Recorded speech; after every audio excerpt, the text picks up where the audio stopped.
জাতীয় সংসদের বিরোধী দলীয় নেতা ও জামায়াতে ইসলামীর আমির ডক্টর শফিকুর রহমান অভিযোগ করেছেন, গণভোটের প্রস্তাব প্রথমে বিএনপি দিলেও পরে সংসদে 2/3 আসন পাওয়ার পর তারা তাদের অবস্থান পরিবর্তন করেছে।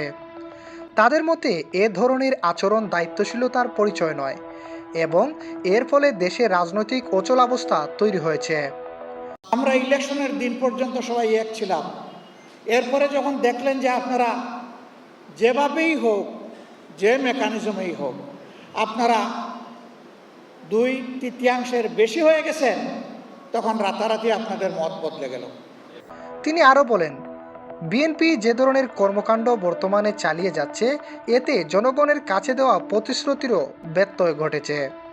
শুক্রবার বিকেলে দক্ষিণ কেরানীগঞ্জের নাফিস কনভেনশন সেন্টারে ঢাকা জেলা জামায়াত আয়োজিত এক দায়িত্বশীল সমাবেশে প্রধান অতিথি হিসেবে বক্তব্য দিতে গিয়ে তিনি এসব কথা বলেন।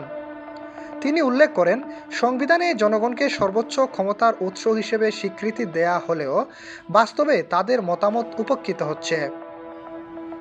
গণভোটের পক্ষে জনসমর্থন থাকার পরও তা গুরুত্ব পাচ্ছে না বলেও তিনি অভিযোগ করছেন এবং এই গুরুত্ব না পাওয়ার পিছনেও বিএনপির বড় ধরনের একটা গাফিলতি রয়েছে বলেও মনে করছেন জামায়াত ইসলামীর এই শীর্ষ নেতা। ফেসিবাদ প্রসঙ্গে তিনি বলেন, এটি এমন একটি প্রবণতা যা এক ব্যক্তি বা গোষ্ঠী থেকে আরেকজনের মধ্যে ছড়িয়ে পড়তে পারে। কারো পতন ঘটলেই ফেসিবাদের অবসান হয়েছে এমনটা ভাবার সুযোগ নেই। জনগণের মতামতকে অস্বীকার করার মধ্য দিয়েই এই প্রবণতার সূচনা হয় বলে তিনি মন্তব্য করেন। তিনি আরও বলেন, দেশ আর কোনো ধরনের ফেসিবাদ দেখতে চায় না।